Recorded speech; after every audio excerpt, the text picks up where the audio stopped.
به خواب بودم. خود همین امام مالک ابن انس میگوید در خواب میگد یک شخصیت را دیدم، به صورت یک شخصیت بود. میگد از او سوال کردم تو کی هستی؟ حضرت میگد در جواب گفت من ملک الموت هستم. با شنیدنی میگد نام ملک الموت لرزه در وجود من پیدا شد و از او پرسان کردم مادامی که تو ملک الموت باشی، من امام مالک ابن انس هستم، از عمر من چند باقی مانده است؟ امام مالک میگد ملک الموت میگد چیزی از سخن بر من نگفت، فقط میگد دست چه میگه بلند کرد، همین رقم 5 را بر من نشان داد، اشاره 5 کرد و همین میگد من از خواب بیدار شدم.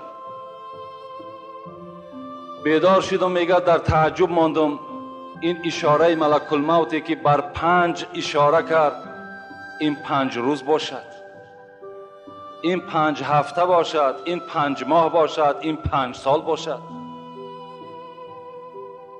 حضرت میگد از بس که ابن سیرین که تعبیر خواب میکرد در او زمانها که زنده بود، یک مکتوب میگد با او ارسال کردم و این خواب خدا بر او حکایت کردم. جواب آمد امام مالک این خوابی که تو دیدی و آن ملک الموتی که تو دیدی این حق است، اون ملک الموت بود و آن 5 که بر تو اشاره کرد، اون 5 روز، 5 هفته، 5 ماه و 5 سال نشان نمیدهد، بلکه این 5 معنای آیتی هست که ملک الموت بر تو یک درس داد که این 5 چیزی هست که در قرآن موجود است، در پاره 29 از قرآن موجود است که این 5 چیز را بغیر خدا گفت ملک الموت کسی نمیداند. این اشاره ملک الموت به سوی تو بوده ای امام. این 5 چیز چی بود؟ و این آیت میگه ابن سیرین در مکتوب به ابن انس، مالک ابن انس ارسال کرد که خداوند در قرآن میگوید اعوذ بالله من الشیطان الرجیم ان الله عنده علم الساعه و ينزل الغیث و یعلم ما فی الارحام و ما تدری نفس ماذا تکسب غدا و ما تدری نفس بأی ارض تموت. صدق الله العظیم. این 5 چیزی که الحال از آیت بر شما خواندم اینا چی معنا دارن؟ ان الله عنده علم الساعه، ملک الموت اون 5 انگشتی که بر مالک ابن انس نشان داد این بود که یکم قیامت بجز خدا کسی نمیداند که ساعتش کی است، کی قیامت می شود، این خدا میداند. ان الله عنده علم الساعه و ینزل الغیث، باران به فایده انسان میریزد یا به ضرر انسان میریزد، این خدا میداند. و یعلم ما فی الارحام، سیومش در شکم مادر اون فرزندی که هست بدبخت است یا نیکبخت، این خدا میداند. و 4م چیزی که این آیت میگوید این است و ما تدری نفس ماذا تکسب غدا، فرزند آدم نمیداند که پگاه به سر او انسان چی آمدنی است.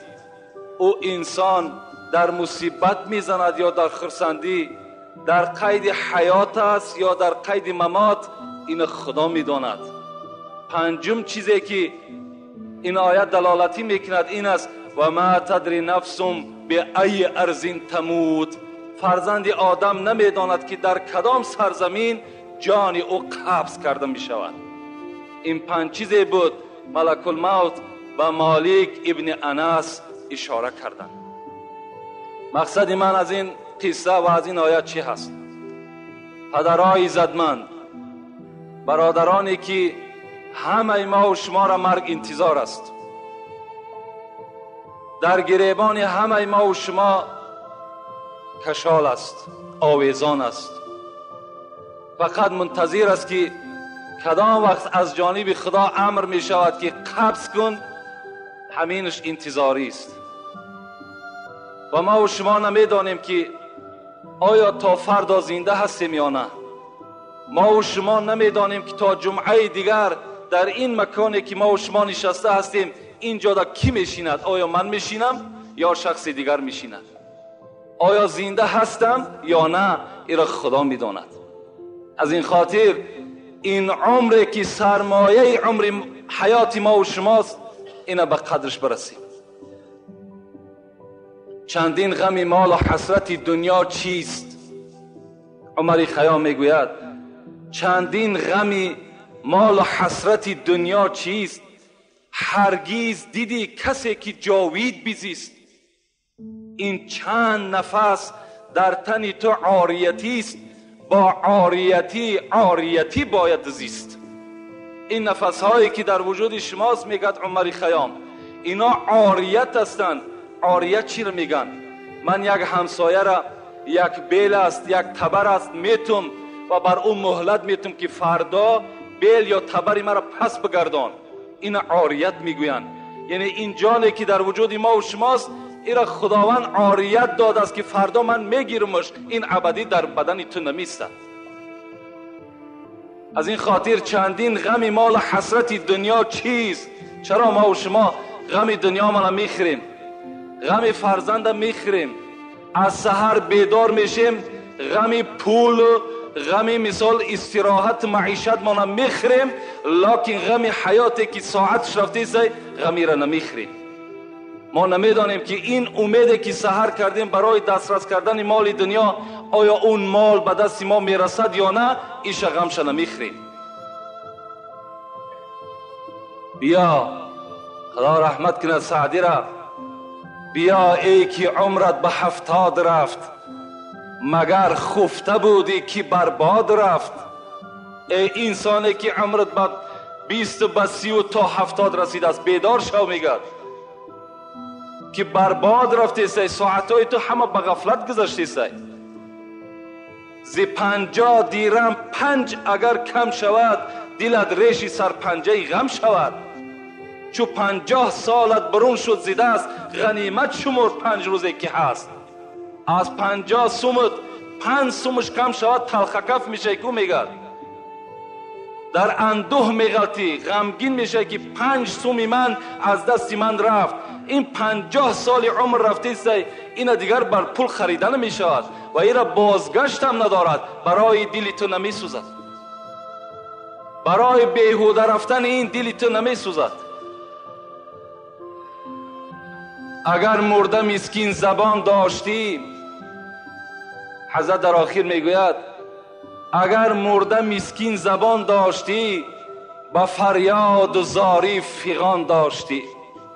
اگر مرده وقتی میمرد، وقتی که میگد انسانها در نظر میکند حیات بیهوده ما و شما را وقتی میبیند، میگد اگر زبان میداشت با تمام آواز فیغان میکرد که شما به قدر عمر خود برسید.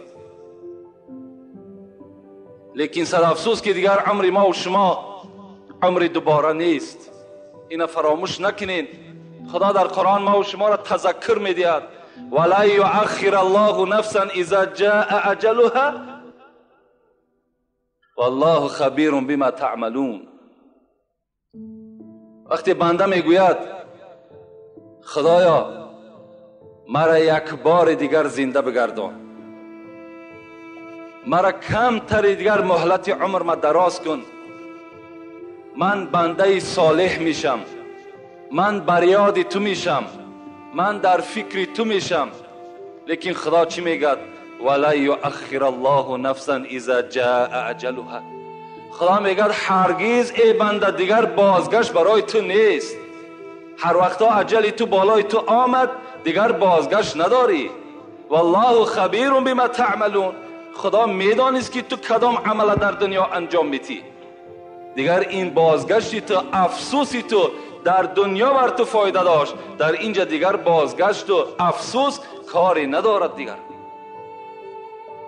از این خاطر پیش از آنی که افسوس میخوریم، پیش از آنی که پشت دست میگزیم، اینها را ما و شما کاری کنیم که در دنیا افسوس شو بخوریم و در دنیا پشت دست بگزیم.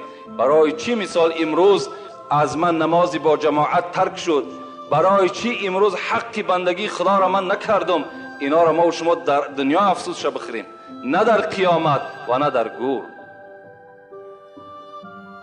پیش از همه آمد به زمین آدم و حوا، پیش از همه آمد به زمین آدم و حوا. کو یوسف و یعقوب، کجا شد زلیخا؟ کو خسرو و شیرین وطن کرده به صحرا؟ کو لیلی و مجنون، کجا وامق عذرا؟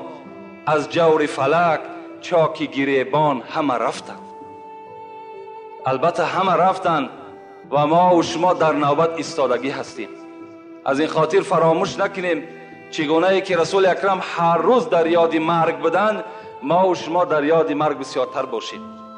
فراموش نکنیم. انشاءالله اگر ما و شما فراموش نکنیم، عاقبت ما و شما نیک می شود. بهترین بنده، هوشیارترین بنده همون بنده ای هست که فقط در یاد مرگ هست. البته این موعظه چگونه ای که جمعه پیشین ذکر کردیم، باز چند جمعه دیگر میتواند که به خود بگیرد، به خود مغلوب بگرداند. لیکن فکر میکنیم که همینش البته کفایت کننده هست برای آدمی با عقل، برای آدمی با فهم، برای آدمی که ایمان کافی دارد. انشاءالله همینش کفایت کننده هست. الحال توجه میکنیم به سوالهایی که از جانب برادرای ما و شما شدند و منتظر شنیدن این سوال و جواب دارند. بسم الله الرحمن الرحیم. السلام علیکم داملای عزیز. ما یک گروه جوانان از امر معروف هایی که شما میگویید بسیار منت داریم. خدا عمر شما را دراز کند. ما کاسته های شما را در خانه با یک جایگی تماشا میکنیم و لذت میبریم. داملا یک سوال دارم.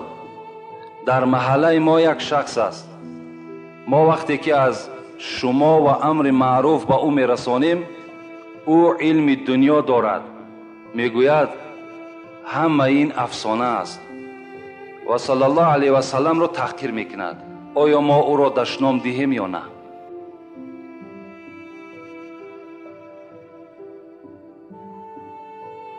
اولا در این سوال ها و در شنیدن این سخن ها ما تعجب نکنیم. این جای تعجب شم نیست. میگویند که در هر جایی که یک محمدی باشد یک ابولهب هست. در هر جایی که امت اسلام باشد در پهلوش یک یهودی هست. این جای تعجب نیست. رسول اکرم که معجزه عیان داشتند، ظاهر به مردم معجزه را نشان میدادند، باورش نمیکردند.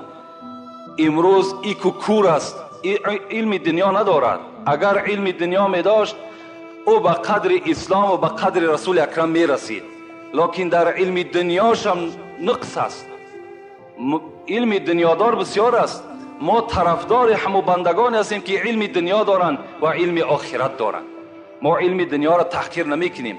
ما خود طرفدار هستیم و تمام جوانها را میگم تا علم دنیا را اگر شما نگیرین، شما با علم اسلام کم آشنا میشین.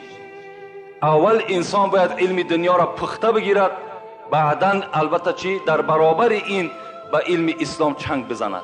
من دوست می‌دارم که فرزندان مسلمان همه ما و شما دکتر باشند، انجینیر باشند، کارگری مثال سوت و پرکرار و میلیسه و KGB و دیگر اداره هایی که هست، در همه اونها فرزند مسلمان کار کند، مسلمان باشد. این برای ما و شما شرف است.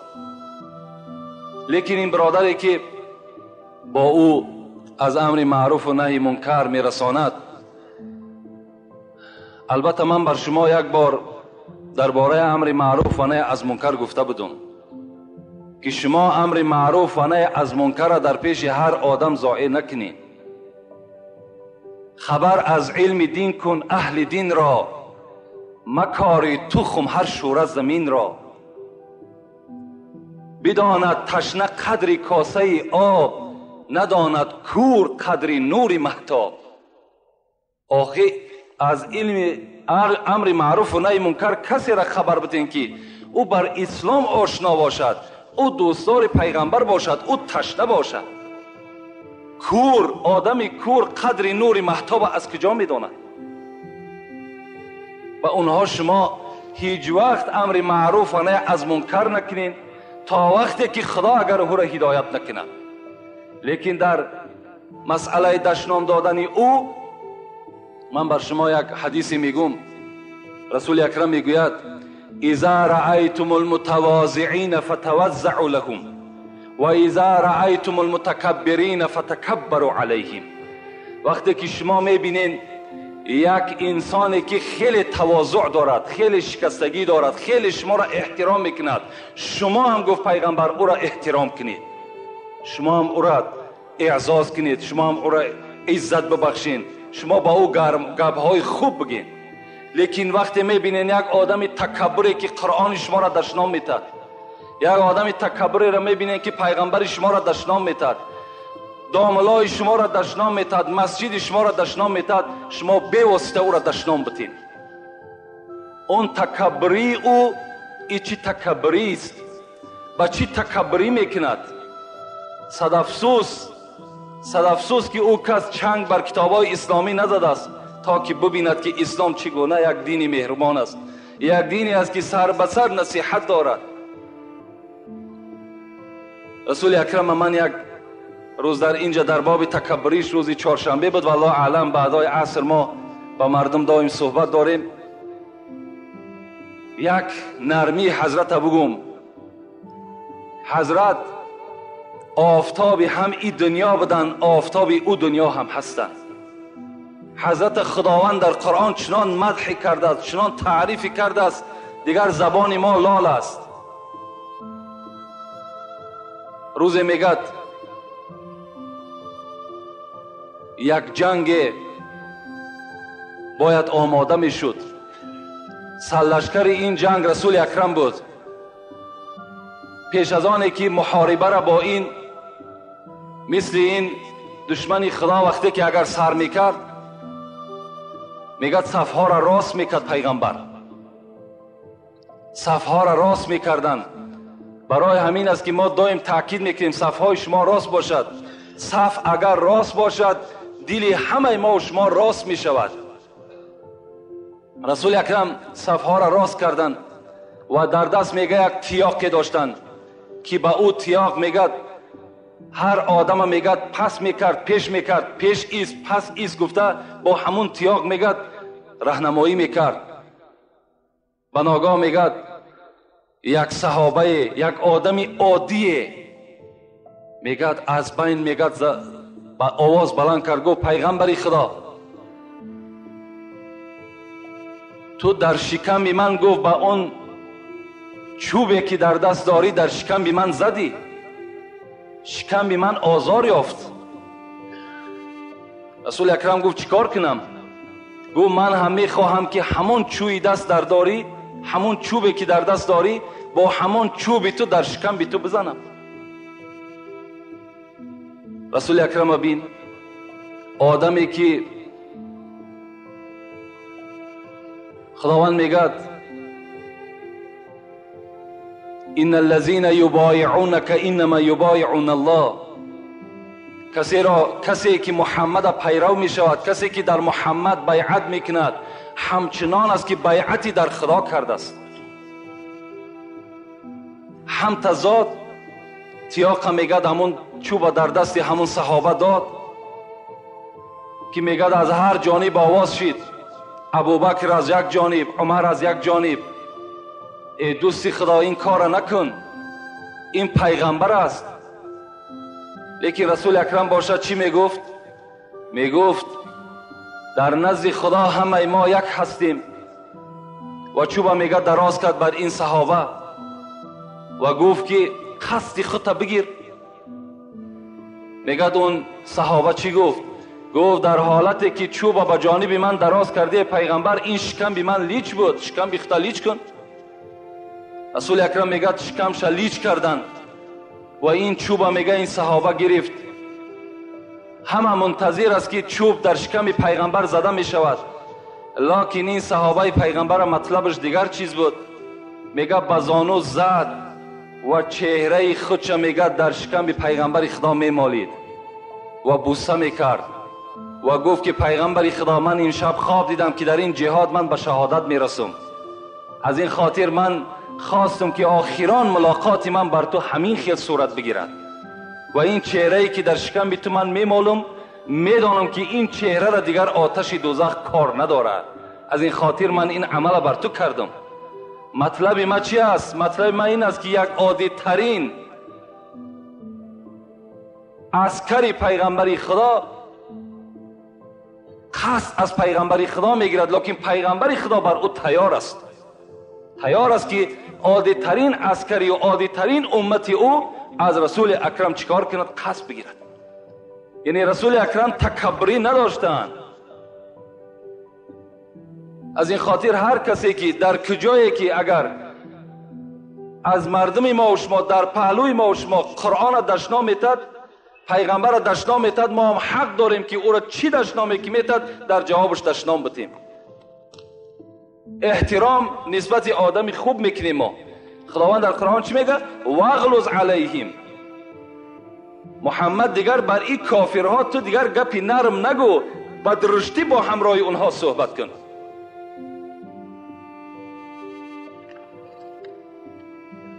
السلام علیکم دوملای عزیز، یک سوال دارم. اینشم قریب مانند به همین است. ما یک همسایه داریم، آن شخص در دیگر دین است، دینش دیگر است، یعنی دینی حضرت عیسی. ما با او گفتیم چرا دین اسلام رو نمیگیری؟ او گفت همین دین رو هم آخرتش جنت است. آیا این حقیقت دارد؟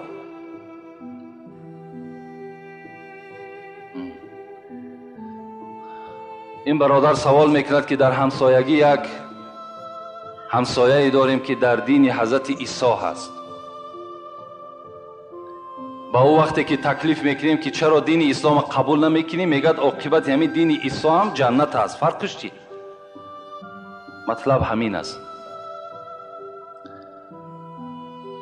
ما با همه دین‌هایی که بود و همه پیغمبرهایی که در قرآن ذکر شده است البته ایمان داریم. با همه دین‌هایی که بود ایمان داریم. با همه پیغمبرهایی که از حضرت آدم تا رسول اکرم به زمین آمدن، به همگی ما ایمان داریم. لیکن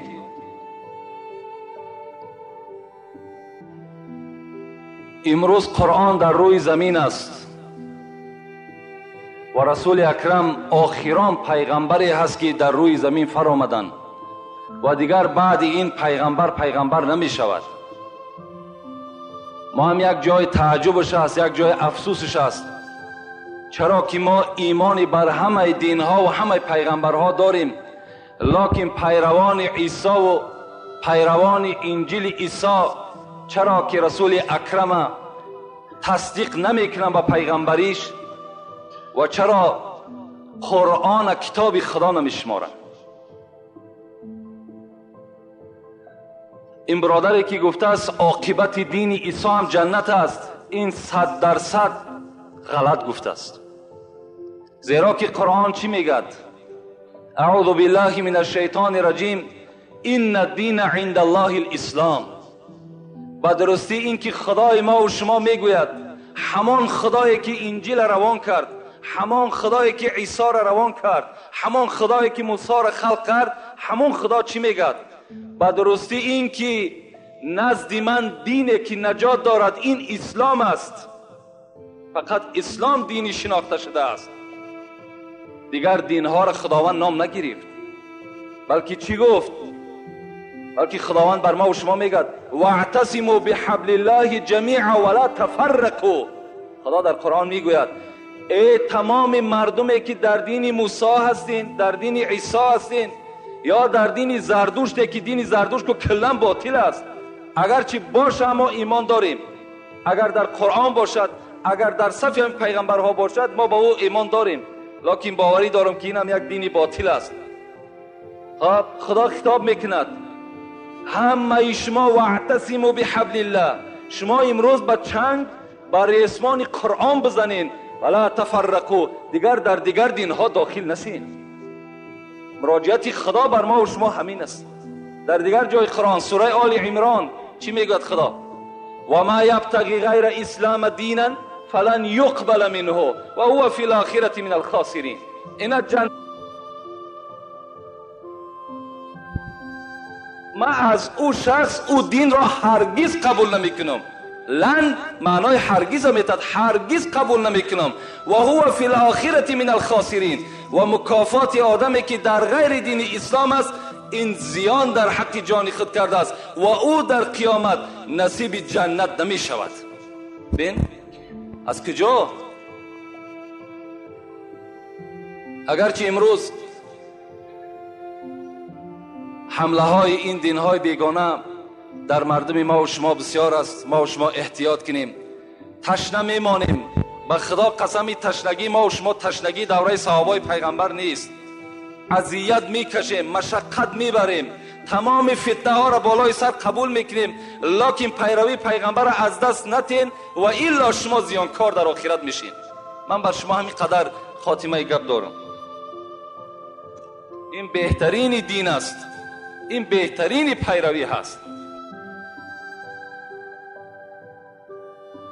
کسی پیروی عیسی است، کسی پیروی موسی است، هر چی نیکی هم که کند در همین دنیا خداوند نیکیش را جزاش میتد. یعنی او را از او ممکن که مصیبت شد دور کند، ممکن که یک بیماری شد دور کند، لکن فرد او یقینا دوزخی است، او هیچ وقت جنتی نیست. السلام علیکم بابای حاجی. اولا خدا عمر این سوال دهنده را دراز گرداند. من زنا کردم، با چشم کردم و با دستهایم کردم، دل و نیتم خیلی بد بود، حتی که با آدم نزدیکترین خانمان هم دل و نیتم بد بود. من این سخنهای شما را شنیده فهمیدم که من آدم بدترین بودم. من چیکار کنم که خدا گناه مرا ببخشد؟ من از شما التماس میکنم که به این سوال من جواب دهید. من این سوال چندین بار جواب گفته بودم، باز بر شما جواب میگم.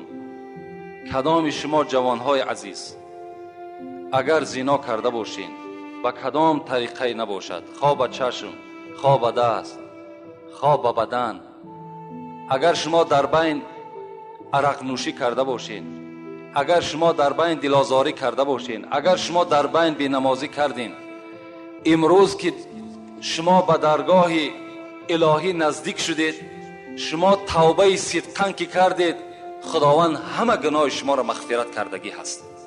با یک دل پره تو باوری کن که گناههای تو در نزد خدا بخشیده شده است. زیرا رسول اکرم چی میگد؟ میگد هر کسی که معنای حدیث امین است، هر کسی که اگر توبه میکند او به منزله شخصی هست که نو از مادر تولد شده است. کسی توبه صدقاً میکند او چی هست؟ به منزله شخصی هست که مثل از مادر با یک فطرت تازه که در وجود هیچ غلط، هیچ خطا، هیچ سیاهی نیست، مثل همون هستید شما. از این خاطر دهیه کلبی را تماشا کنید. 60 سال حیات خودش در کفر گذرانید. 60 سال پادشاه بود. نزد پیغمبر خدا آمدن. رسول اکرم وقتی گفتند من این 60 سال میدانی که چندین دختری خودم که حتی از 20 نفر زیاد به دست خود زنده گور کردگی هستم. رسول اکرم گفت خداوند بخشیدگی است. دهیه کلبی از دل دیگر این غم اندو را دور کن که خدا دلت را صاف گردانیده است. اگر توبه تو صادق باشد، توبه تو صدق باشد. برای همین هر کسی که توبه میکنه، توبهش اگر توبه مکر نباشد، توبه فریب نباشد، این انشاءالله در نزد خدا بخشیده شده است. میتواند که البته باز عبادتاش زیادتر کند. السلام علیکم دامنای عزیز. شکر خدا را میکنیم که چنین پیشوا داریم. بعد همین سوالهای ما جواب گردانید. زنی که در حیض بوده، مرد میتواند با همین زن با طرز مالیش شهوتش را پس کند؟ اینجا یک سوال دیگر هم بود از این برادر. دویم سوالی که این همسایه‌ای که دین عیسوی داشته است، دویم سوال کرده است در اینجا که امروز عزیز بچه های بی درد و با تنومند می طلبند، آیا آنها را چیزی بدهیم؟ درست است؟ یعنی این سوال وقتی که آمد، دیروز مرا یک برادر در دست خودم داد. اینجا ما یک پیشگفتاری داشتیم در باب همین صدقه بود، لیکن اونا نگفتیم.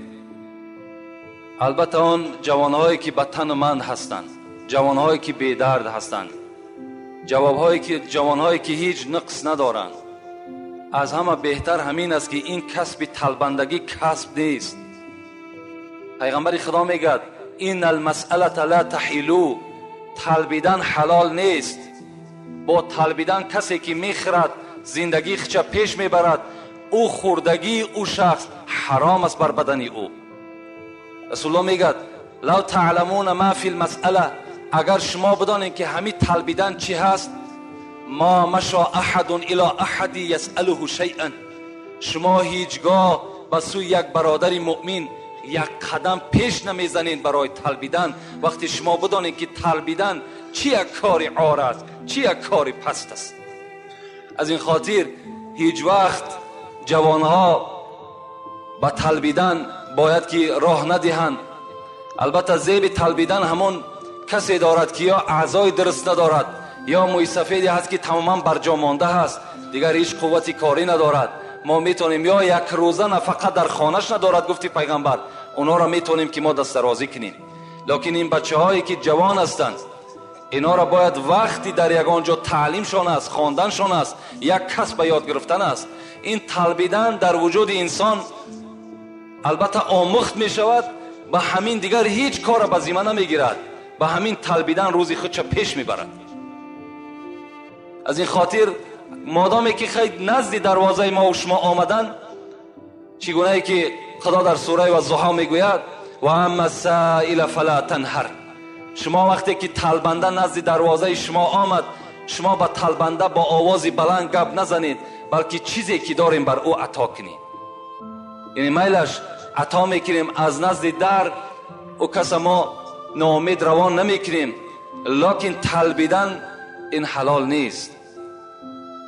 طلبیدن در ما و شما کسب نکنیم هیچگاه. این وقت حتی ما و شما همین کودکایی که هست، یعنی در گناه کردن اونها ما و شما اونها را یاردم میتیم.